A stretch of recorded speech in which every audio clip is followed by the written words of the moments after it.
Hi class, today we're going to be looking at chapter 3 and we're going to look at some terms and definitions. So I'm going to share my screen with you. I've made up an Excel spreadsheet that I want to talk to you about. So hold on just a minute while I share it with you. All right, you should be seeing now some chapter 3 notes.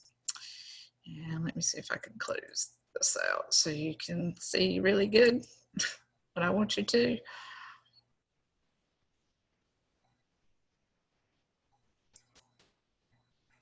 All right, now we should be ready. Chapter 3, we're going to learn about preparing adjusting entries. And the first thing you should know about adjusting entries is that they're always completed at the end of the accounting period. And the reason that we prepare adjusting entries are to update the accounts before the financial statements are prepared. There will be 5 types of adjusting entries that we're going to talk about in this video.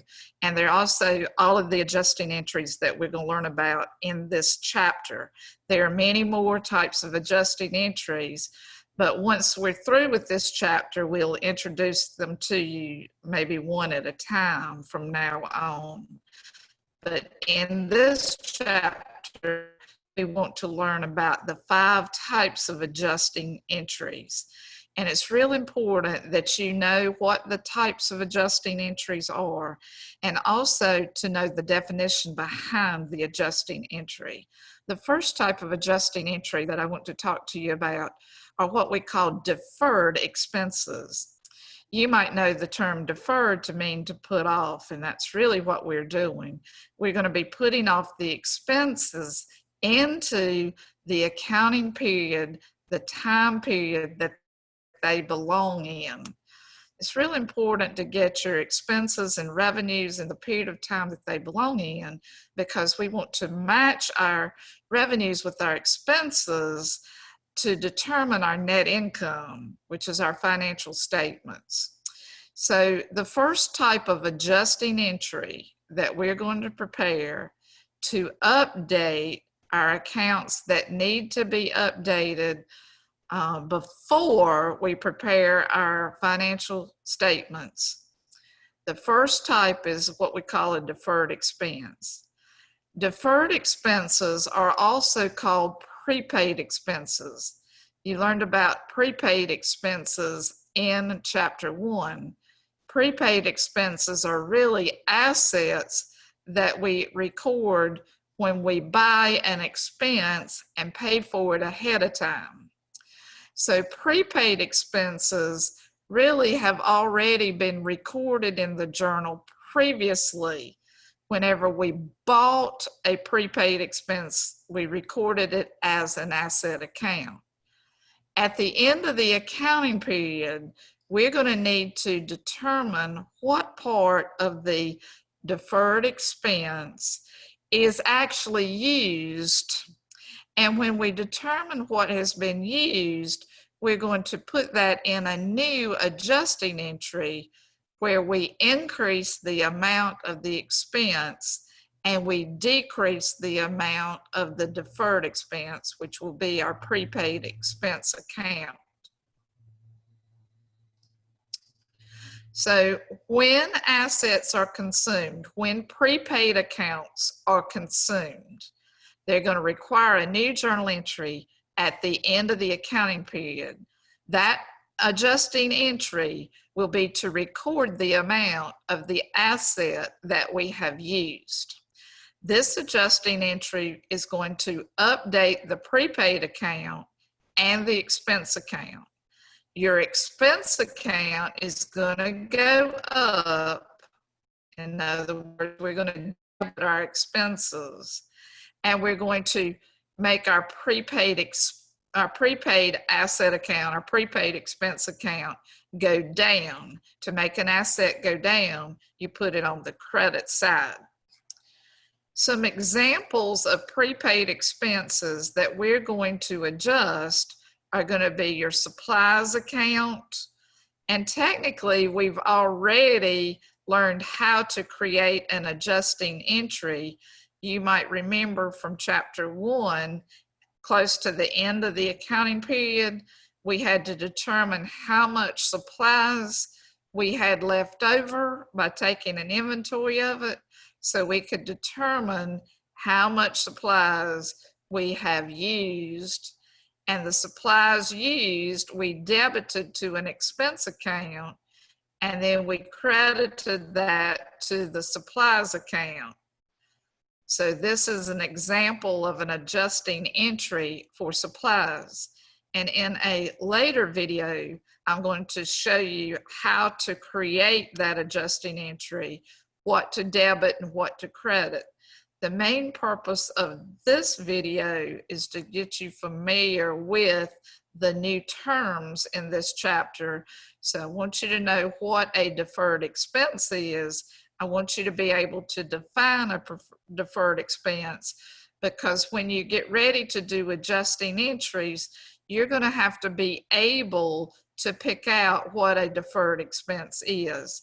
If you'll just remember that deferred expenses are your prepaid accounts, and your list of prepaid accounts that you learned in chapter 1 are the same as the ones in chapter 3. So technically, you really don't have to learn a whole lot about deferred expenses, because you should already have learned about this in chapter 1. But examples of deferred expenses are going to be supplies, prepaid insurance, prepaid rent. When we talk about prepaid insurance, you'll remember that we have to purchase the insurance before we can use it. We have to put it in the asset account, prepaid insurance, before it becomes used. At the end of the month, we're going to adjust our prepaid insurance to show the amount that was used. And we would do the same thing if we had prepaid rent. Now, let me emphasize to you that prepaid rent is more than 1 month's rent that we paid in advance. That's when we'll put it in the prepaid rent account. Because in chapter 1 and chapter 2, you've learned that when you incur rent expense for this period, we just went ahead and put it in the expense account itself. But if we have paid for more than 1 month's rent, that entire amount that we paid for will become prepaid rent. And then at the end of the month, we're going to determine how much of that prepaid rent was used, and we're going to put it in the expense account as an adjusting entry at the end of the month. So watch out for prepaid rent, because prepaid rent means it's several months' rent that have been paid in advance. If it's just 1 month's rent that we're incurring, we go ahead and expense it in this month. So that sometimes can give students a little bit of difficulty. Don't let it get you down. Learn that these are types of prepaid accounts. Most of the time, prepaid accounts have the word prepaid in front of them. So some other accounts that I didn't mention would be like prepaid taxes. And actually, supplies could have had prepaid supplies in front of it. Sometimes in some textbooks, they do it like that. But in this particular textbook, they left the prepaid off and just said it was supplies. What you need to know again is that all of these are assets when they're purchased. They will become used over time.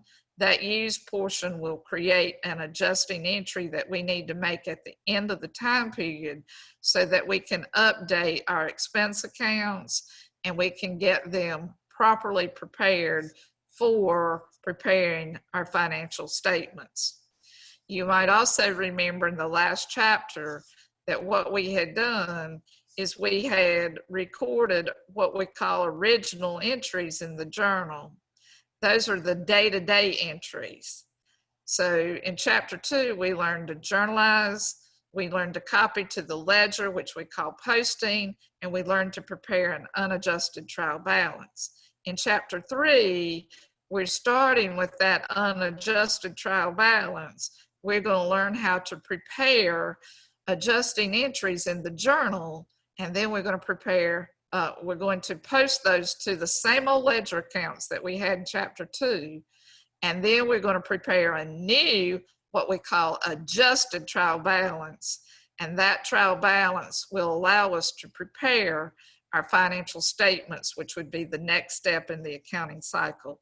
So in this chapter, we're adding to the steps that you learned from chapter 2. In chapter 2, we learned to journalize original transactions, post them to the ledger, and prepare an unadjusted trial balance. In this chapter, we're going to add to that by learning how to prepare adjusting entries. Some of the amounts we're going to take from those unadjusted trial balance amounts, because we need to update our ledger accounts, basically, is what we're saying. We're going to put them in the journal, and then we're going to post them to the ledger, again, just like we did in chapter 2, and we're going to prepare a brand new adjusted trial balance, which is still the ending account balances of your ledger accounts. So the steps are the same. We just repeat the steps, and then eventually we're going to prepare financial statements. And probably in the next chapter, we'll show you how to prepare those financial statements again, but it will be building on what you've already learned. Remember, in chapter 1, we learned how to prepare an income statement, a statement of owner's equity, and a balance sheet. And we talked a little bit about a cash flow statement. From now on, we'll be talking a whole lot about, in this course, financial statements that will be the income statement, the statement of owner's equity, and the balance sheet. We leave the cash flow statement to another chapter where we'll discuss it heavily in the future if you take future accounting classes with me. The second type of term that you really need to know about in chapter 3 is what we call deferred revenue. And deferred revenue, another word for this is unearned revenue accounts. So just like deferred expenses or prepaid expenses to start with, deferred revenue is going to be unearned accounts. Deferred revenue is sometimes referred to as unearned revenue. And you'll remember that we talked about unearned revenue in chapter 2. Unearned revenue is a liability account to us. Unearned revenue is revenue that we have received in advance before we have performed the revenue. And because we've received money before we perform the revenue, that money is going to be a liability to us until we actually earn the revenue. Once the revenue is earned, then we create the adjusting entry to record the new amount of revenue, and we will decrease the unearned revenue account. So deferred revenue is the same thing as unearned revenue. Unearned revenue is a liability account always. So whatever's left over in unearned revenue, even after we adjust the unearned revenue account, if there's any balance that's left over, it goes in on the liabilities on our balance sheet. Deferred revenue is recorded as a journal entry when cash is received before the revenue is earned. That's the original entry. That's not the adjusting entry, but that's what we record when we receive the money. We go ahead and debit our cash and we'll credit unearned revenue. That's the original entry that I'm talking about here. At the end of the period, you're going to determine how much of that unearned revenue has become earned. When the revenue becomes earned, then we're going to create an adjusting entry, what this chapter is all about, that must be recorded at the end of the accounting period, as all adjusting entries are recorded at the end of the accounting period to update the deferred revenue account and also to update the revenue account. The revenue account, when earned, will be increased. To increase revenue, we would credit. The unearned revenue will be decreased when the revenue is earned. So our liabilities go down. By decreasing the liability, we would debit it. So our unearned revenue account will be debited, and our revenue account, which is probably going to be fees earned, is going to be credited. You need to know what deferred revenue is. You need to be able to pick out of the general ledger what examples of deferred revenue are.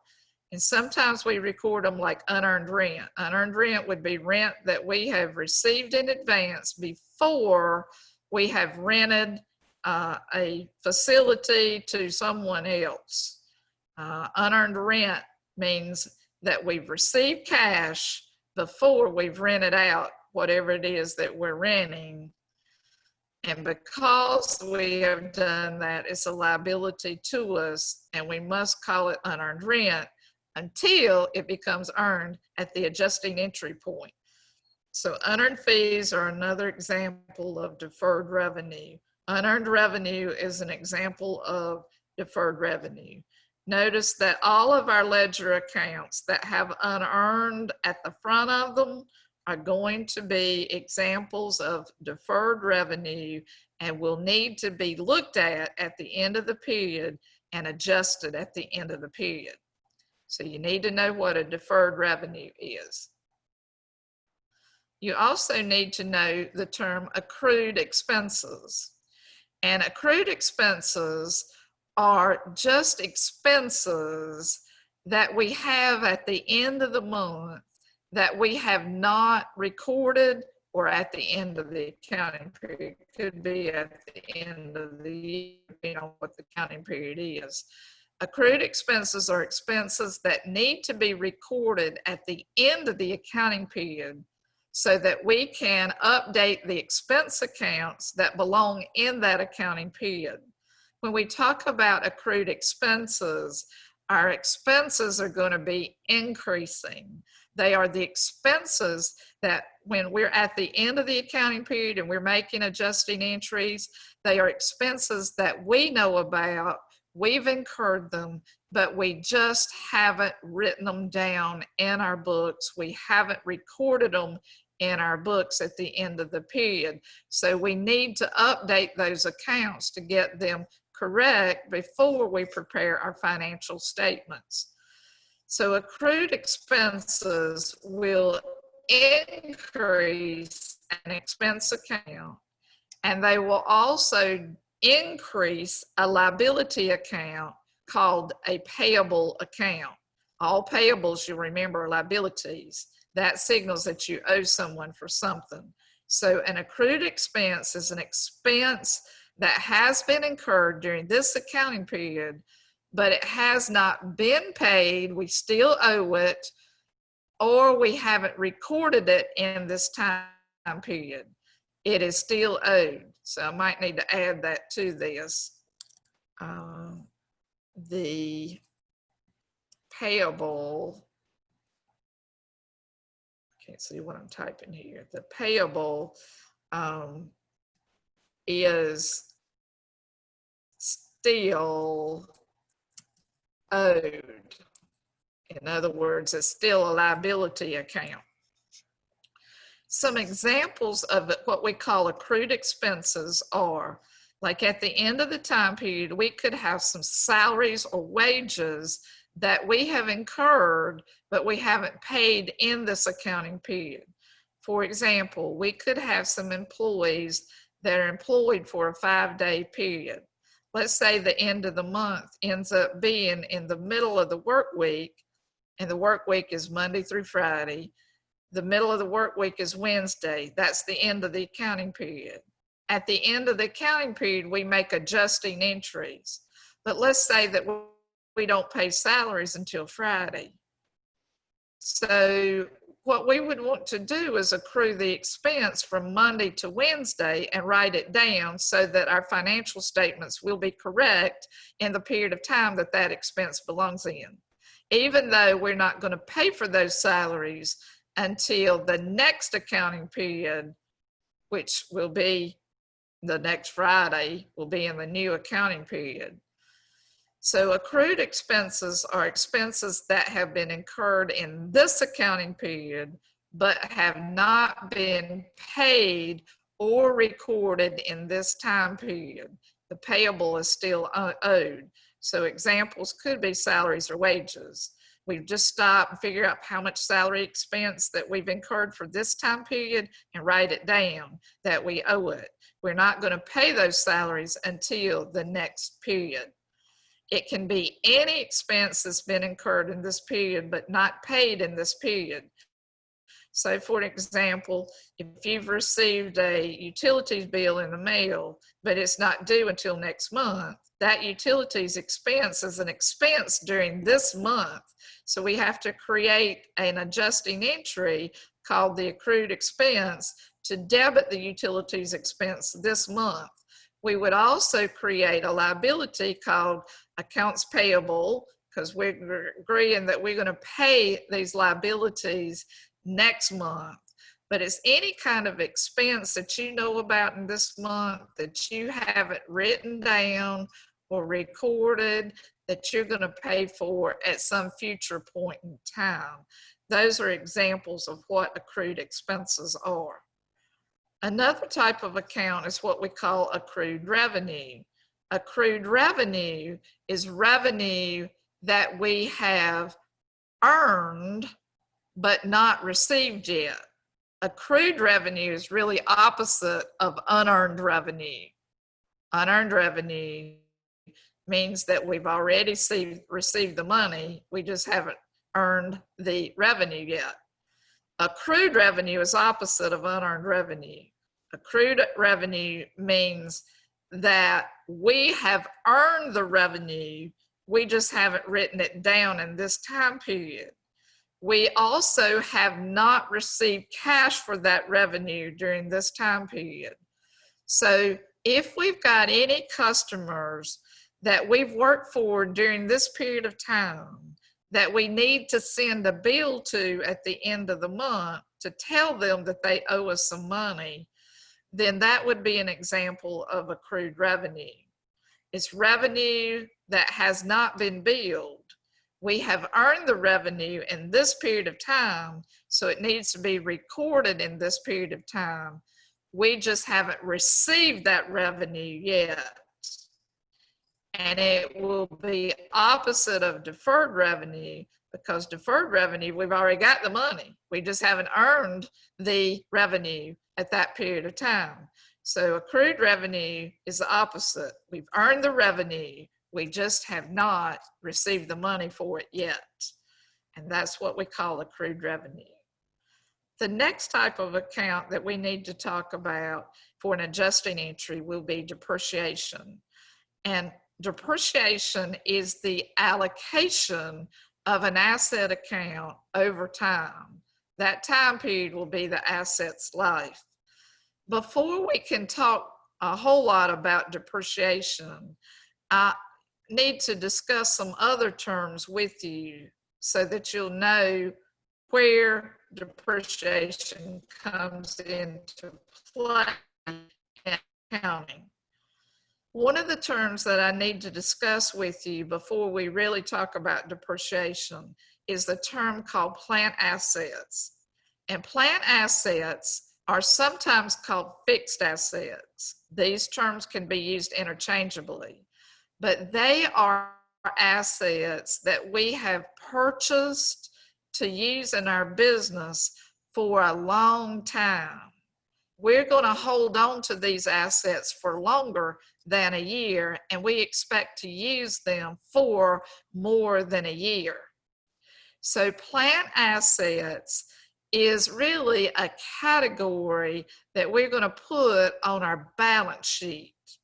And the category of plant assets are the assets that we intend to use and to hold on to for a long period of time. On the balance sheet, we can break our assets down now into current assets, which are assets that the company will use within a year. And we'll break them down into fixed assets or plant assets that are held for longer than a year. So on our balance sheet, underneath assets, we're now going to have current assets, which were the assets that we're going to use up within the year. And then we're going to have plant assets or fixed assets, as they're called, which we're going to hold on to for longer than a year. You really need to know what fixed assets or plant assets are. You need to know some examples.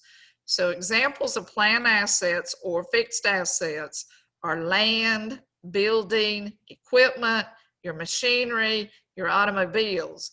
These are types of assets that we're going to hold on to, our company is going to hold on to for longer than a year. Our desire is to use them for more than a year. So all of these examples of plant assets, with the exception of land, is different, are going to be depreciated. So our depreciable assets are what we call buildings, equipment, machinery, and automobiles. Land is never depreciated. And the reason for that is we can't give land a useful life. Just remember that land is never depreciated. Buildings, equipment, machinery, and automobiles, they all can be depreciated. And they are what we refer to as our depreciable assets. But all of these are examples of plant assets and would be listed in the balance sheet under the plant asset or fixed asset section. Getting back to depreciation, depreciable assets are assets that will use their usefulness over time, and they are said to depreciate. In other words, the older the building is, the more that's going to use its usefulness over time. And so we're going to depreciate the building's account. Or equipment. The longer we hold equipment, the more it's going to lose its value over time because we're going to be simply wearing it out. And that is what we call depreciating equipment.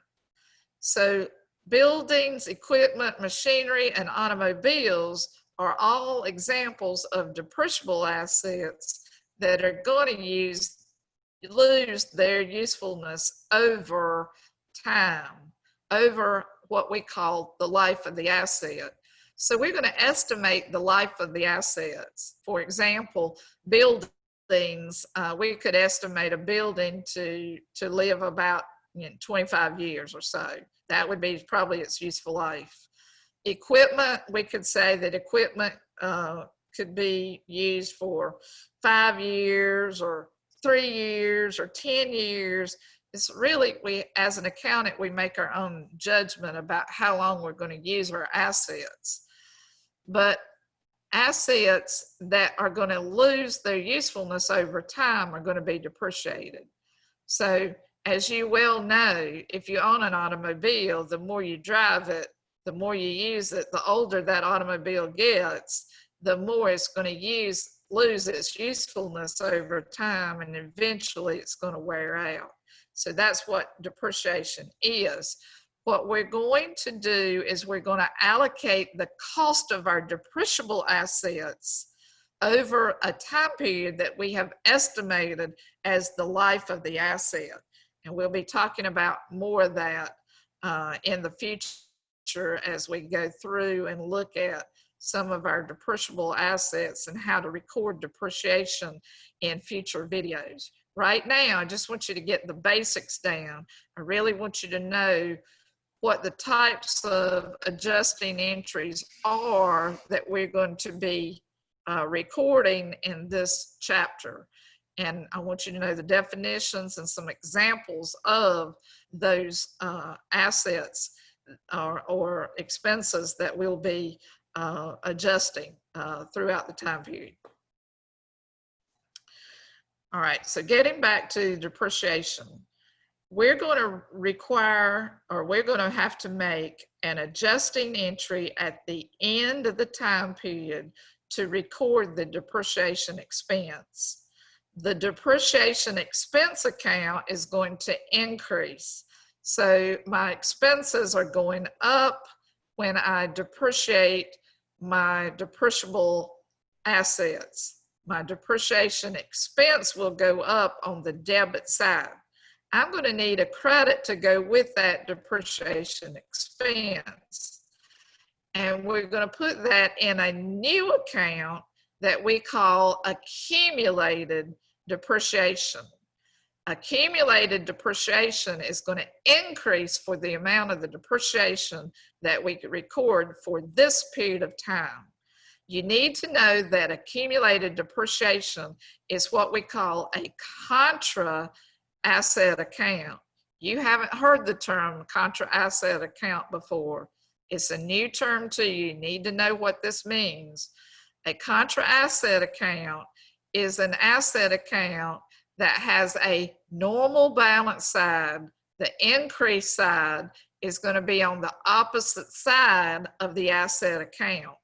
So we know from chapter 2 that assets always increase on the debit side.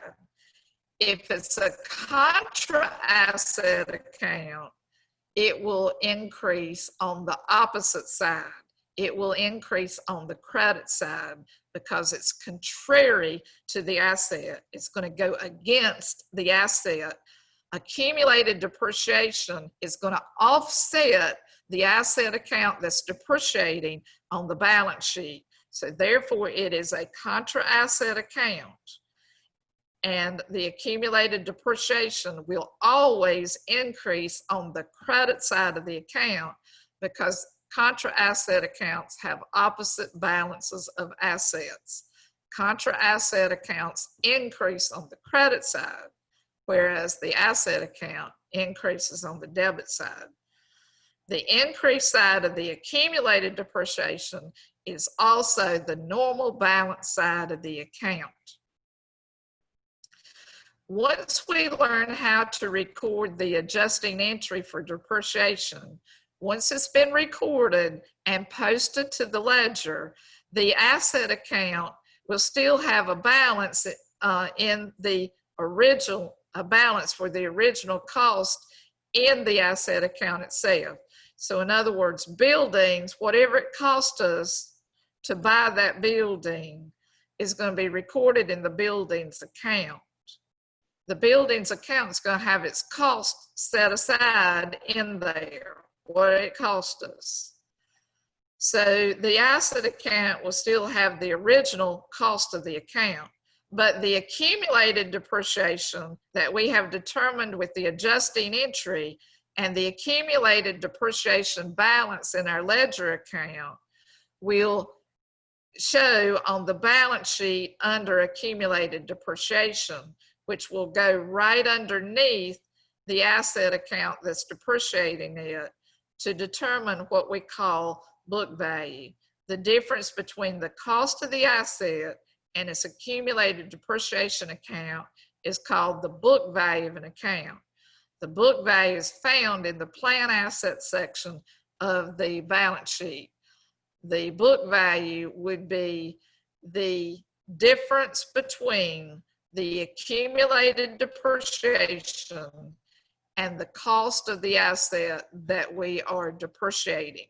So the cost of the asset minus accumulated depreciation is how we would determine book value. Book value is just an amount that we would state on our balance sheet for what we have estimated that the value of that asset will be at the end of the accounting period.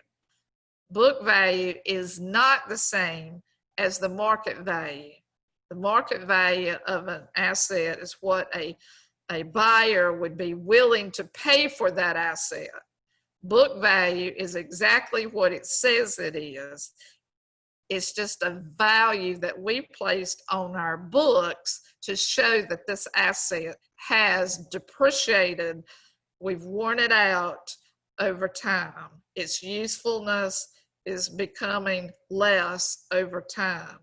We are depreciating our plant assets. And so that's all I want to talk to you about today. I feel like I've given you enough information. Learn these types of terms. Learn about adjusting entries and what the terms are first before you try to work out a problem where you will have to create an adjusting entry. It's very important that you know these terms first. So I'm going to stop here and I'll share with you later how we create the adjusting entries. Bye-bye.